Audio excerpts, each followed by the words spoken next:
Before you decide I was cruel, answer this. If a house is left to a wife by blood, does money spent on repairs make it her husband's to rule?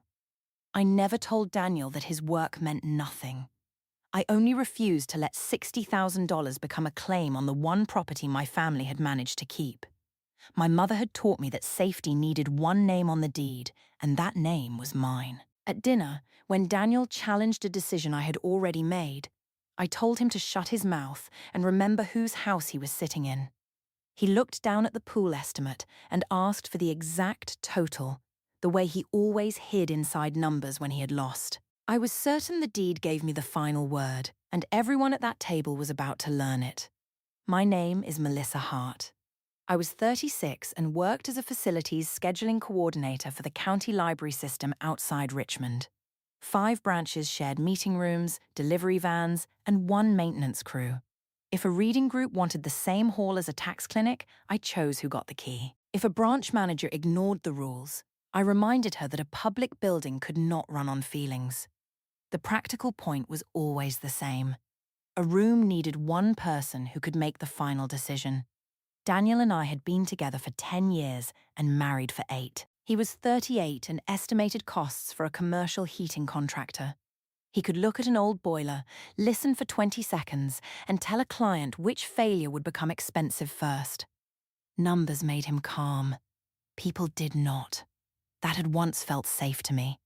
Our first apartment had windows that shook when trucks passed. Every Sunday morning, Daniel made coffee in a dented silver pot and carried 2 mugs to the narrow fire escape. We sat under one blanket and chose a house from the real estate pages that we could not afford. He liked workshops and wide driveways.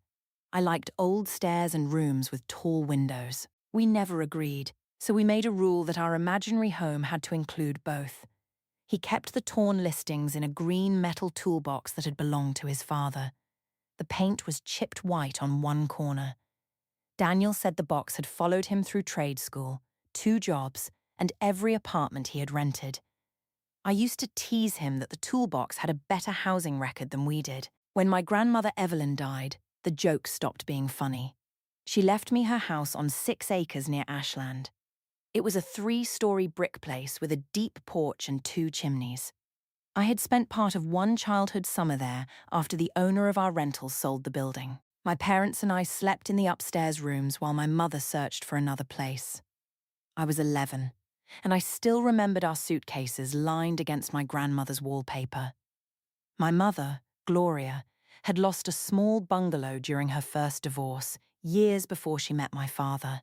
She never forgot signing papers at a folding table while another person decided where she would live.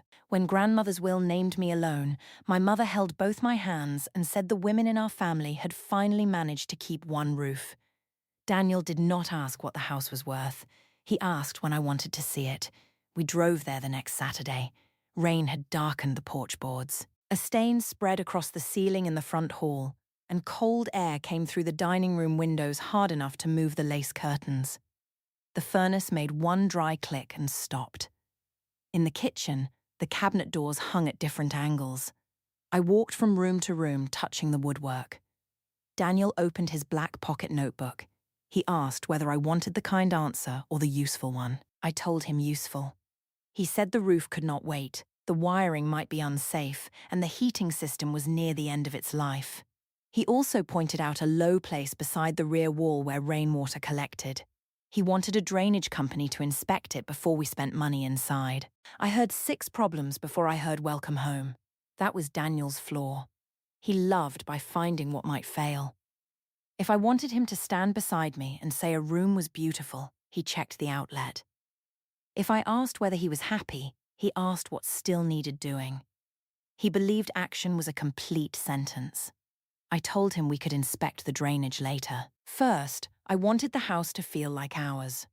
For the first year, I used that word without effort.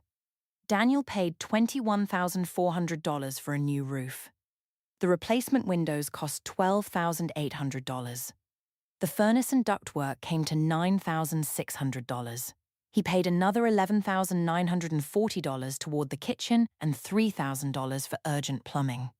The total from his personal savings was $58,740. I knew because he asked me to read each amount while he wrote it in his notebook.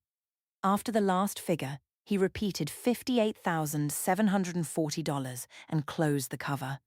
I spent a little over $9,000 on a sofa, curtains, lamps, and a walnut dining table. My purchases were what people saw. His disappeared into walls.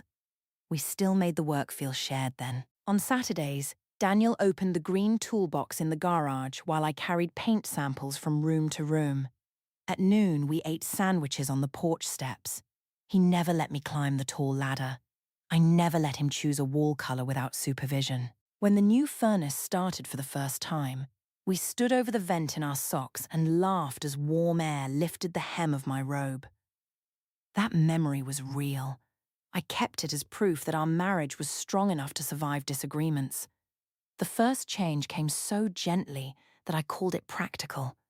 My mother visited after the new windows went in. She walked through the bright rooms and praised my taste. Then she saw Daniel's notebook on the dining table. She asked why he kept such careful records for property that was not his. I said he liked numbers. Daniel said the notebook helped us plan the next repairs. Mother waited until he went outside. Then she reminded me that investments created expectations. She said men rarely asked for ownership while everything was pleasant. They waited until the woman felt too guilty to refuse. On paper, the house was mine. To me, that ended the subject. I began watching Daniel for a question he had never asked. When he suggested plain oak cabinets instead of the white ones I wanted, I said it was my kitchen. When he asked if we could postpone new living room chairs until the drainage was checked, I told him I would decide what my house needed. He went quiet after each correction and asked for the exact price. I took the question as a weak man's way of staying in the argument. He still paid the electric bill. He paid the homeowner's insurance, the groceries, and the monthly payment on my car. He covered our weekend trips because my salary was going into what I called finishing the house. He never placed his name on the deed. He did not even bring it up.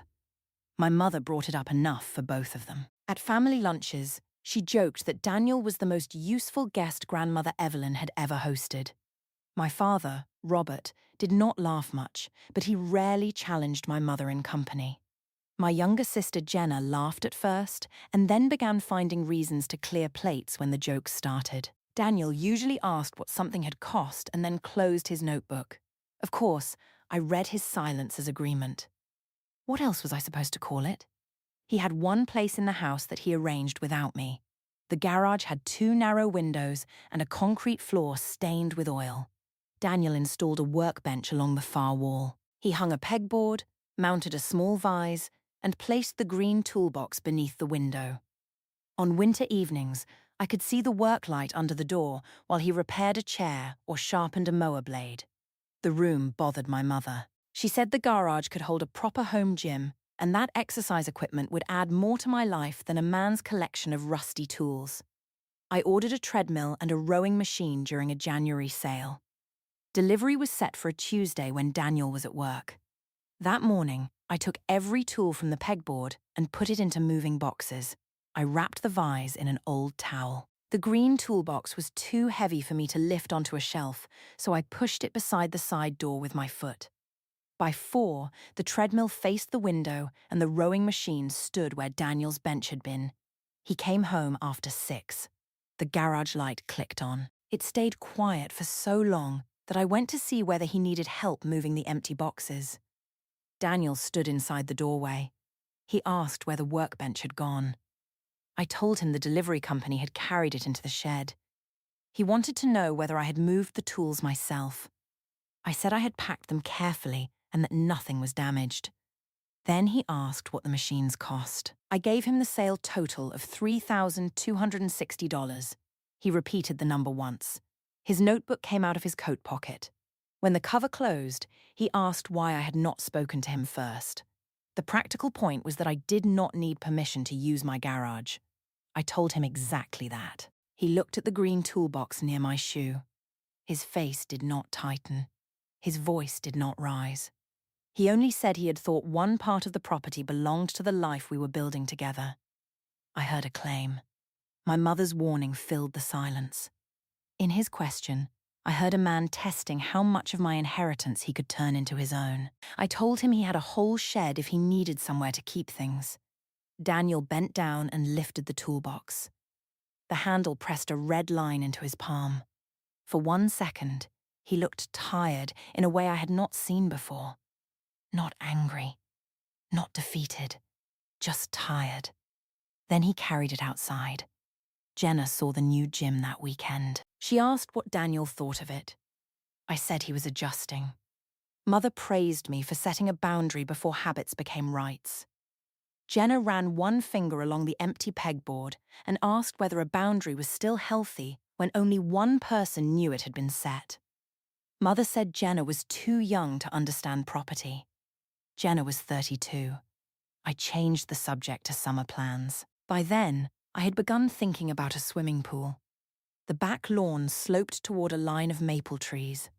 I could picture pale stone around blue water, a table under the old oak, and family dinners that moved outside. At work, I spent my days solving requests with small rooms and limited budgets. At home, I wanted one thing that did not look limited. I called 3 contractors. The third brought sample tiles and a drawing that made the yard look like a resort. His estimate was $39,600, not including landscaping. He said a pool could raise buyer interest if it matched the property. Daniel came in while the drawing was spread across the walnut dining table. He did not praise it. He went to the rear window and looked toward the low ground beside the foundation. He asked whether the contractor had reviewed the drainage report. I said we had never ordered a full report because the basement had stayed mostly dry. He reminded me about the waterline he had marked after the spring storm. I said old houses always had marks. He asked for the exact pool total. I told him $39,600. He opened the notebook and asked how I planned to pay for it. Our joint savings held a little over $52,000. Daniel had contributed most of it during the previous 2 years.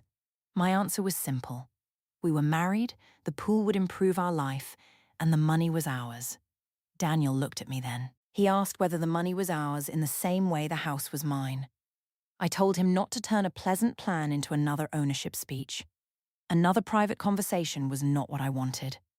I invited my parents, Jenna, and her husband Owen, to dinner the following Friday. Family opinion would settle the practical value of the pool. Daniel called it pressure. I called it discussing an investment with people who understood the property. Mother arrived early with flowers cut from her garden. She saw the pool drawing and touched the blue sample tile like it was already wet. My father carried wine.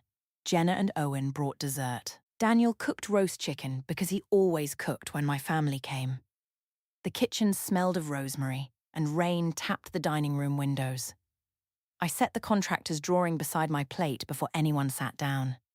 For the first 20 minutes, the dinner stayed ordinary. Father asked Daniel about a hospital heating project. Owen talked about a baseball game. Jenna complimented the curtains, which annoyed me because they had been there for a year. When Daniel served the potatoes, Mother asked when construction on the pool would begin. He stopped with the bowl in his hands. I explained that I wanted the work started before June. I said the pool would increase the property's value and give the family a place to gather. Mother agreed before I finished. She said Grandmother Evelyn would have loved seeing the house used properly. Daniel put the bowl down. He asked whether I had signed anything. I told him not yet, but the decision was almost made. He asked me to state the total for everyone. I said $39,600 and that our savings could cover it. The room shifted. Owen stopped cutting his chicken. Jenna looked at me and asked whether Daniel had agreed to use the savings. I said couples did not need 2 ceremonies for every purchase. Daniel had spent much more than that on repairs without making me approve every invoice. He reminded me that I had approved the roof, the windows, and the furnace before he paid. His voice stayed level. He said the house still had a drainage problem and a possible foundation issue. Spending most of our liquid savings on a pool made no sense until those were checked. Mother answered for me. She said the property belonged to me and that I knew what would increase its value. Daniel turned toward her. He asked whether ownership was the only reason his opinion did not count. Mother said a person who lived under another family's roof should be careful about confusing contribution with control. My father told her that was enough. She reached for her wine and said she was only stating the legal position. On paper, she was right. I held on to that because the other truth in the room was harder to manage. Daniel looked at me. He said that when the roof leaked, I had called it our home. When the furnace failed, I had called it our emergency. The insurance, utilities, food, and car payment had also belonged to us. Yet whenever he asked for a voice, the building became mine again. He had made the point too cleanly. My family heard it. Jenna lowered her eyes. Owen put down his fork. Even my father waited for me to answer. Saying that Daniel had paid more would have been easy. Saying the word ours would have been easier. I treated both choices as surrender. Instead, I saw the suitcases from my childhood against grandmother's wallpaper. I saw my mother at a folding table after her first marriage, signing away a house. I saw Daniel's notebook full of numbers that could one day be used to tell me I owed him the only place nobody could remove from under me. Fear can sound very much like authority when it comes out fast. I struck my palm against the walnut table. The plates jumped. I told Daniel to shut his mouth. I said it was my house. I made the rules there, and he had no say over what I did with it. If he could not accept that, he did not have to live there. No one moved. My father said my name once and told me I had gone too far. His correction made me feel 12 years old in a room I owned. I treated that feeling as another attack. Looking at Daniel, I said he was nobody in that house. Then I told him it was time he learned his place. Mother's mouth moved at one corner. It was not a full smile, but I saw approval. Daniel did not argue. He did not ask for an apology. His hand rested beside the pool estimate, and he asked one final question. He wanted to know whether I meant every word. I said I had never been clearer. He repeated $39,600 under his breath, wrote the date in his notebook, and closed it. Then he said he finally understood the place I had given him. He turned to Owen and asked who had won the previous night's game. I sat straighter. The practical point was that the argument had ended. Daniel had gone quiet. My mother had backed me. The deed was in my name. I had won. After dinner, Jenna helped me carry plates to the kitchen. She asked whether I planned to apologize when everyone left. I told her there was nothing to apologize for because Daniel had tried to overrule me in front of my parents. She said he had asked not to spend most of the savings. I reminded her that she and Owen rented a townhouse. She did not understand what it meant to protect family property. Jenna dried her hands. She left the towel folded beside the sink and joined Owen in the hall without answering. Mother stayed long enough to tell me not to weaken overnight. She said Daniel would test the boundary once he had me alone. My father stood behind her with his coat on. Before leaving, he told me a deed could name an owner without deciding who deserved respect. Mother said he was being dramatic. I agreed. Daniel slept in the guest room. The next morning, he made coffee only for himself. His black notebook lay open beside his phone. I saw columns with dates and amounts, but I did not lean close enough to read them. When he noticed me, he closed the cover. I asked if the performance was necessary. He said he was organizing his responsibilities. I told him to organize them quietly. For 3 weeks, he did. He went to work, came home at the usual time, and ate dinner with me. When I talked about changing the pool shape, he listened. Once, he asked whether I had paid a contractor deposit. I said not yet. He nodded and wrote nothing. His calm made me feel secure. I thought he had accepted the rule because he lacked a better option. The house was comfortable now. His commute was short. Most of his money had already gone into repairs. Leaving would make no sense. Each detail fit the story I already believed. His paycheck stopped appearing as a new deposit in the joint account. I did not catch it because the balance was still high. The homeowner's insurance payment disappeared from our shared calendar. I assumed he had changed the reminder. 2 envelopes from the bank came for him, and he took them to the guest room without opening them near me. I called that sulking with stationery. On the 18th day, a woman from his office called while he was in the shower. She asked him to confirm an address for a benefits form. I told her our address had not changed. Daniel took the phone from me and finished the call in the hall. He did not explain. I did not ask. On the 21st day, I came home and found 6 flat-moving boxes against the guest room wall. I laughed when I saw them. I asked whether he planned to frighten me with cardboard. Daniel said the boxes were for moving. He had signed a lease on a small apartment across town. He would collect the keys the next afternoon and leave by Saturday. My laugh stopped because there was no part of his face that asked me to chase him. I said he was throwing away an 8-year marriage over one sentence. He asked for the exact sentence I meant. I repeated the part about him having no say. He said I had chosen the easiest line. The harder ones were that he was nobody and should learn his place. I told him anger made people say things. He said the sentence had not created the problem. It had explained the previous 2 years. When I wanted his money, we were a family. When he wanted respect, he became a guest. I accused him of waiting 3 weeks so he could make the exit hurt more. Daniel said he had needed 3 weeks to separate what was mine from what was his without taking a cent that belonged to me. That sounded cold. I used the word cold because it was easier than answering the sentence. On Saturday, he packed his clothes, computer, work papers, and tools. He left the television he had bought. He left the bed, the refrigerator, and every piece of living room furniture. In the garage, he folded the treadmill upright so he could reach the side door. Then he lifted the green toolbox from the shed shelf. I followed him onto the driveway and asked whether he expected me to beg. He said no. He placed the toolbox in his trunk. The chipped white corner faced me. Before closing the trunk, Daniel said I had told him to find his place. He intended to do that. The car left without a hard turn or a final horn. I stood on the drive until the red lights passed the maple trees. Mother came over that evening with takeout. She said he would last a month in an apartment before he remembered how well he had lived under my roof. She called the move a tantrum with rent. I repeated that line to Jenna on the phone. Jenna did not laugh. She asked whether I was all right. I said I owned a 6-acre property without a mortgage and had a good job. Daniel was the one paying for 2 rooms he did not own.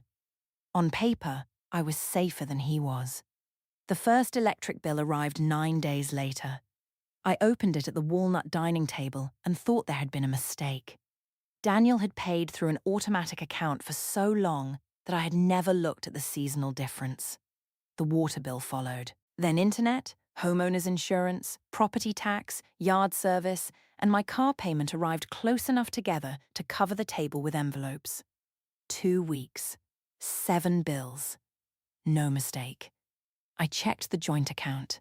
Daniel had left every dollar that could be identified as shared money. He had transferred only his last personal deposit and stopped future pay from entering.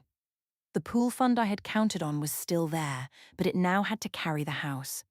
I called him and asked why the insurance had not been paid. He asked whether I meant the insurance on my house. I said we were still married. He answered that marriage had not made him an owner when I wanted authority, so it could not make him the payer after I told him to leave. I called that punishment. He said it was separation. The practical point, as I saw it, was that he would return before any of this became serious. I paid the bills from savings and delayed the pool deposit. I told the contractor I needed another month to review the tile. Then the rain came. It started on a Thursday night and stayed through Saturday morning. Water pushed through the rear basement wall in a dark line. By noon, 2 inches covered the floor near the furnace. I carried towels downstairs until every one was heavy. The treadmill upstairs remained dry and useless. The drainage contractor arrived Monday. He walked the rear slope, checked the wall, and found a stair-step crack behind a storage shelf. He asked whether Daniel was home. I said Daniel no longer lived there. The contractor looked at his old tablet. He said Daniel had requested a preliminary estimate 10 months earlier, but had not approved the work because the household was discussing priorities. He showed me the note. Exterior drainage, grading, and foundation repair had been marked urgent before cosmetic additions. The estimate was $24,800. I gave him the exact figure twice because the first time did not sound like a number connected to me. I called Daniel from the basement. Water clicked into a plastic bucket beside my shoe. I told him the house needed major work and said he should pay half because we were still legally married and he had lived there for years. He asked for the exact total. I said $24,800. There was a short pause. I pictured the black notebook opening. Then he asked whether I wanted half the repair on my house. I told him he had benefited from living there. He reminded me that my mother had called him a guest and I had called him nobody. A guest did not owe a foundation to an owner who had removed his voice. I said he was enjoying this.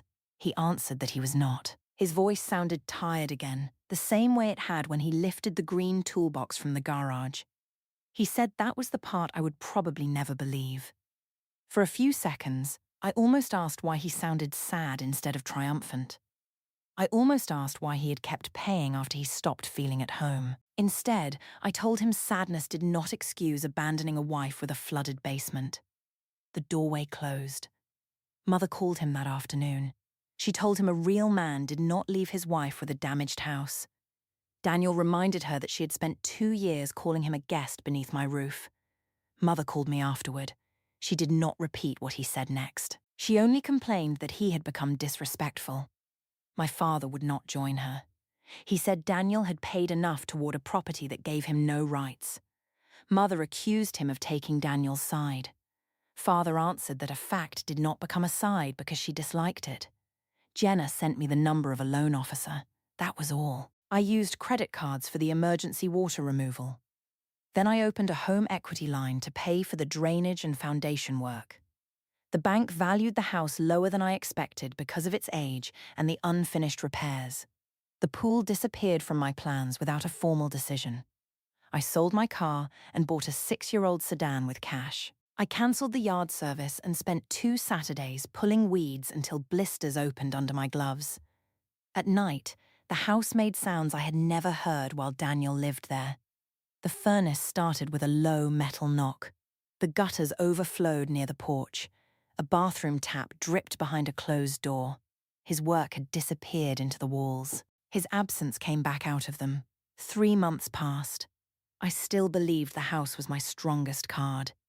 Daniel had not filed anything. He answered practical emails and ignored every message that turned into blame. He rented a plain second-floor apartment above a pharmacy. Jenna heard the address from Owen, who still exchanged baseball messages with him. I told myself Daniel was waiting for proof that I valued his contribution. Money had started the conflict, so money could end it. An attorney prepared a deed that would transfer a 1/2 interest in the property to Daniel if he returned and resumed the marriage. I read the document twice. Half the house was worth far more than the $58,740 he had spent. The offer was generous. It was also safe because I would still own the other half. My attorney asked whether Daniel had ever requested ownership. I said not directly. She asked whether he had requested it indirectly. I told her every argument about having a voice had meant the same thing. She did not agree. She only slid the papers into a blue folder. Before visiting Daniel, I called Mother. I wanted her to say the offer proved I was fair. The call rang until voicemail. I sent a message. She read it and did not answer that day. Later, Father told me she was angry because I had ignored her warning about adding a man's name. She had encouraged every hard line until the cost reached property she might one day inherit from me. Then she chose silence. Jenna answered when I called, but she would not praise the plan. She said a share of the house might solve an ownership problem. It could not solve what I had said at the table. I told her she was making one bad dinner larger than 8 years of marriage. She said I had done that when I used 8 years of Daniel's money and work to make him nobody. I ended the call. Daniel's building had brown carpet in the hall and a light that buzzed above his door. He opened it wearing an old grey shirt. He did not look thinner or desperate. He looked rested. The apartment was small. A plain sofa faced a television on a low stand. 2 coffee mugs dried beside the sink. A narrow balcony held one folding chair. His tools were stacked in labeled boxes along the spare room wall with the green toolbox on top. Nothing in the room was impressive. That was what made it difficult to dismiss. Every object belonged there because Daniel had chosen it. No one could move his workbench while he was gone. No one could invite a family member for 3 weeks and call his objection a lack of gratitude. I placed the blue folder on his table. Daniel asked what it was. I told him it was a way home. The folder would add his name to the deed and give him half the property if he came back. Shock first, then relief. That was what I expected. He had spent years wanting a voice. I was putting that voice into a legal document. He asked what percentage the folder offered. I said 50. He repeated the number. His black notebook sat on a shelf across the room, but he did not reach for it. I took that as emotion. At last, I had found a number too large for him to hide behind. I told him the house could be ours by Monday. The foundation was stable, the debt was manageable, and we could rebuild the savings. I even said the garage could become his workshop again. He looked toward the green toolbox. Then he stood. A small smile touched his face. It was not happy. It was the calm expression I had watched at the pool table, beside the moving boxes, and through every bill I demanded he resume paying. I had always treated that calm as the space before surrender. Daniel slid the blue folder back to me without opening it. He said he had never wanted half of my house. My hand stayed flat on the folder. I asked why he had argued about decisions if he did not want ownership. He said he had wanted a home with his wife. A home was not the same as a share of a building. He had paid for the roof because rain fell on both of us. He had replaced the furnace because we both slept there. He had questioned the pool because most of the savings were his and the foundation was already warning us. Then he named the numbers. $58,740 from his personal savings. $3,260 for the machines that replaced his workshop. $39,600 for the pool I had planned with our joint account. $24,800 for the damage he had asked me to inspect before any of it. Each number had been on the page before. I had heard every one. I had watched him write them down and decided the notebook was a weak man's substitute for authority. It was not a claim against my property. It was the map of the moment he stopped treating my costs as his duty. Daniel explained that the morning after the dinner, he redirected his future salary to a separate account. He removed only payments tied to me or the inherited house. He kept receipts for every repair, left all shared money untouched, and rented the first apartment he could afford without using anything I owned. The bank envelopes had confirmed those changes. The benefits call had been about his new address. The boxes had not been a threat. By the time I asked why he was organizing his responsibilities, he had already finished. I tried to call that financial punishment again. The words did not land. The apartment around us was too small for my version and too complete for pity. Daniel said one thing I had accused him of was true. He had made our life look effortless by paying bills without forcing me to study them. When he felt shut out, he withdrew instead of demanding a real answer. His silence had allowed my mother to speak into the marriage for too long. He did not excuse it. He also did not offer it as a reason to return. I told him people said terrible things when they were afraid. He said afraid people still chose where to aim. Then he said I had offered him property only after learning the price of his absence. He had needed respect when it cost me nothing. I was offering ownership now because losing him had become expensive. I asked whether he could throw away 10 years after I had offered him half of everything. Daniel looked around the apartment. He said this was not half of anything. It was small, and it was his. For the first time in 2 years, he could put a tool on a shelf without asking whether his place in the room would still exist when he came home. He had filed a petition for divorce that morning, and the service copy would reach my attorney the next business day. The blue folder bent under my palm. I smoothed it once, but the crease stayed. Daniel could have pursued reimbursement for part of the money he had placed into the house. His attorney had prepared the records. He waived the claim in exchange for a clean financial separation because he did not want another year tied to the property or to me. Even that refusal took away the story I had built. He had not invested $58,740 to steal half a house. When half was placed in front of him, he would not touch the paper. I carried the folder back through the brown hallway. The light still buzzed above his door. Behind me, the lock turned once. The house was listed 8 months later because the home equity payments, insurance, taxes, and upkeep no longer fit inside my salary. After the sale, the credit line, repair balance, and overdue accounts took enough of the proceeds that I could not buy another property near work. Mother stopped calling Daniel a guest, but she also refused to borrow against her own home when I asked for help keeping grandmothers. I took 2 evening building rotations each week and moved into a 1-bedroom rental where the laundry room was shared by 12 units. The divorce became final without a hearing scene, and Daniel kept the clothes, computer, notebook, and tools he had carried out himself. About a year later, Owen posted photographs from Daniel's housewarming. Daniel had bought a small 2-bedroom home with a narrow yard and a detached garage. There were no tall windows. The kitchen had brown cabinets. One gutter above the back door leaned slightly, and I knew he would repair it before the next rain. In the last photograph, he stood at a new workbench in the garage. Pegboard covered the wall behind him. His tools had been arranged with room between them. The green metal toolbox sat open under his hand, its chipped white corner facing the camera. I viewed the picture from the sofa in my rental apartment. Upstairs, someone started a washing machine, and the pipes knocked inside a wall I was not allowed to open. I had believed ownership meant nobody could decide where I belonged. So I used the deed to make my husband a guest, his money an obligation, and his silence proof that I was right. Daniel never tried to take my house. He only stopped paying for the privilege of being nobody inside it. The green toolbox I pushed out of my garage was open in the only home either of us could still call his.